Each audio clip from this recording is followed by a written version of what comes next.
Well, they did it. They just clean sweeped 100T. I'm joined right now by GoldenGlue from Evil Geniuses to talk about that match and the playoffs. Of course, this coverage brought to you by Alienware. So, GoldenGlue. I think I was talking to some friends, and maybe one of them predicted 100T to win. I think a lot of people had EG, but none of us predicted a 3-0 clean sweep. So, how surprising was that result to you? It wasn't super surprising to me. I was thinking it'd be like 3-0 or 3-1. Just depending on like how we played and how the drafts went. And I think that kind of makes sense, those predictions, because we really didn't show up until the later half of the FlyQuest BO5. Pretty disgusting gameplay in 1 and 2. So I think it kind of makes sense why, people had those expectations. Yeah. Well, what was it in the FlyQuest game or series that caused you guys to start so slow? Yeah, I don't know.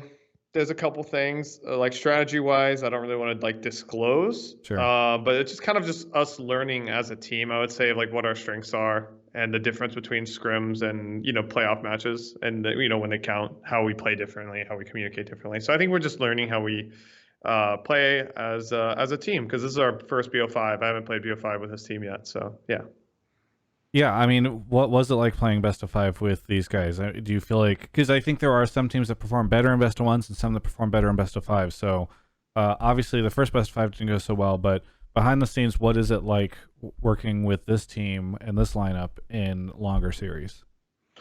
I would just say that the games, they're just a lot slower, more stable in the playoffs game. Sometimes we have scrims that are over in 3 minutes, and that doesn't really happen. That hasn't really happened in any of our matches so far. So it's kind of more slow and stable, and like just picking team fight, or like just doing really the simple things correctly, I think is what matters. And sometimes we just get caught up in trying to play really, I don't know, just we get caught up in trying to play perfect, and then we mess it up and we lose. And yeah, I think that's kind of what happened. Um, yeah. It's been difficult for people to pin down what this iteration of EG is, because there are times in which you guys look great, and then there are other times where it's just like this is not a great look for Evil Geniuses. So what do you think it is that's bringing on that inconsistency with this lineup? Yeah, I mean, honestly, I think it's the same thing sometimes. I'm like, I'm like, wow, sometimes I'm like, wow, we are literally the best team in this country. And then sometimes I'm like, holy crap, we're bad. And I think I don't know what it is. If I knew exactly what it is, we would never be bad. Sure. It's something we're working on, and we're just trying to make it more consistent, that maybe not all the time we'll be at our best, but at least we're like here. We're not like at the very bottom. And that's kind of just something we're working on. And I think just the experience we've had so far in the BO5, like today, we're able to win even that game too with, they had Elder and Ocean Soul, right? Like, I think that said a lot of like our ability to adapt in the game, which, that felt pretty good. You will now face either C9 or FlyQuest. Do you have any idea on which one it'll be?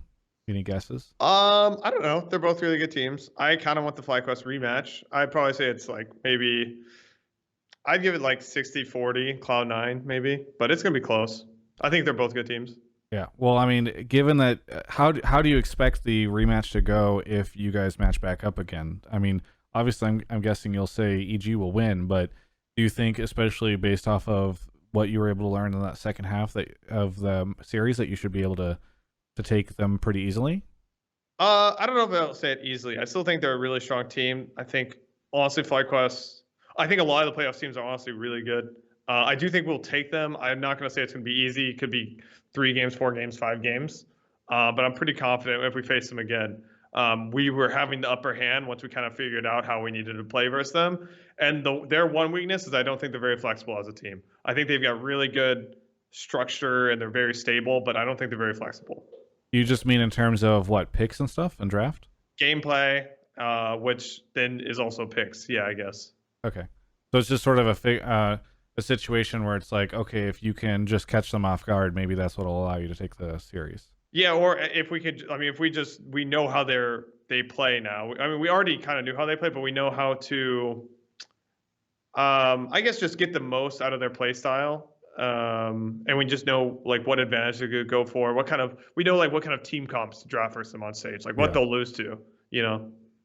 Well, I have a special thing. I haven't done this before, so we're gonna see how it goes. But I was watching Sneaky and Meteos' co-stream, Oh, okay. and at the end of it, I knew that I was going to be interviewing you. So I Okay. asked them if they had a question for you, and Okay. I don't think they realized that I was just going to clip it and show you the clip because, well, you'll see in the clip. But I'm going to go ahead and put the clip in with this, and sort of we'll get your reaction. So Okay. here we go. Ask him why Predator on Galio. Yeah, there you go. Because Predator's pretty butt cheeks. I am curious about that question, but I also feel like it's hard to not take that as flame, you know? Like if I'm GoldenGlue and I had that Galio game and then someone's like, hey, why Predator on Galio? I'm not like, yeah, that's a fair question. I'm like, fuck you. Yeah. I mean, it seemed pretty bad, so someone's got to do the dirty questioning. Yeah. Misclick? I'm not sure about that. I meant to take Hail of Blades, you know, the fucking pass. The beatdown. Oh, here we go. I think it's moving. All right. Why did I take Predator on Gallia? Honestly, I agree. It looked fucking bad, but I just died level 3. I think anything's gonna look bad if I die level 3. Actually, a lot of people do go Predator on Galio, since they like buffed it again. If you have a free matchup, which Swain is kind of a free matchup, so you can move around the map a lot. But honestly, when I was playing in the game, I'm like, man, this kind of sucks. Like, when I'm playing the game, I'm like, this is nothing. Like, you know, so yeah, I still think it's good. I like in scrims, I'm playing against Predator Gallia. Like, I know it's a thing. I see it in Korean solo queue sometimes. And it's really just if you're being really proactive around the map, you can ult to one lane, TP back, Predator to another lane, right? So you can kind of be everywhere. But if the game's not very proactive, which, you know, ours wasn't, it's really felt like AFK farming, it's going to be useless, right? So I mean, I think if people play Galio and the rest of the playoffs, you might see it again, and hopefully it looks better than our game. Like, our game, we just, you know, I played bad, but also we didn't do well as a team. Like, we weren't letting me play my champion, because Galio is just a champion that, it's a team champion. I'm not doing anything on my own. It's not flashy, you know, so. Okay, very good. Well, I'm glad that we were able to get that answer for you, because I really enjoyed sort of putting together this little clip for you to watch. So either way, anything that you want to say to any of the Evil Geniuses fans, especially, I think this is the first time I've interviewed you since you've joined the team.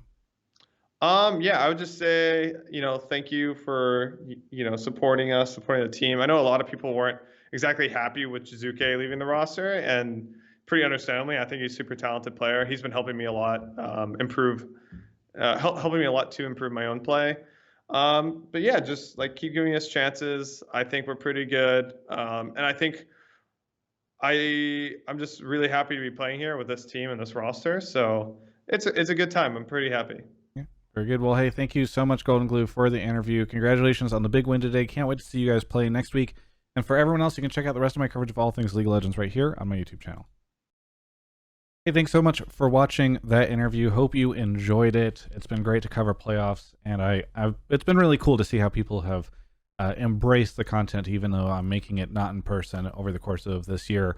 I do want to give a shout out to Intel Gamer Days right now for Alienware. You can win the ultimate battle station, including a $300 gift card to celebrate Intel Gamer Days. That's a giveaway that Alienware is doing. There's a link in the video description below, alienware.com/Travis. That runs between now and August 27th as part of Intel Gamer Days. So either way, thank you so much for watching. Please enter to win, because that'll actually help me out a ton. Again, that link is in the video description. You can also use Travis10 off Q3 to save 10% off of your subscription. Also on the screen right now might be a link to my book channel. I think it'll be right here. If you wanna see some cool content, go take a look at that too.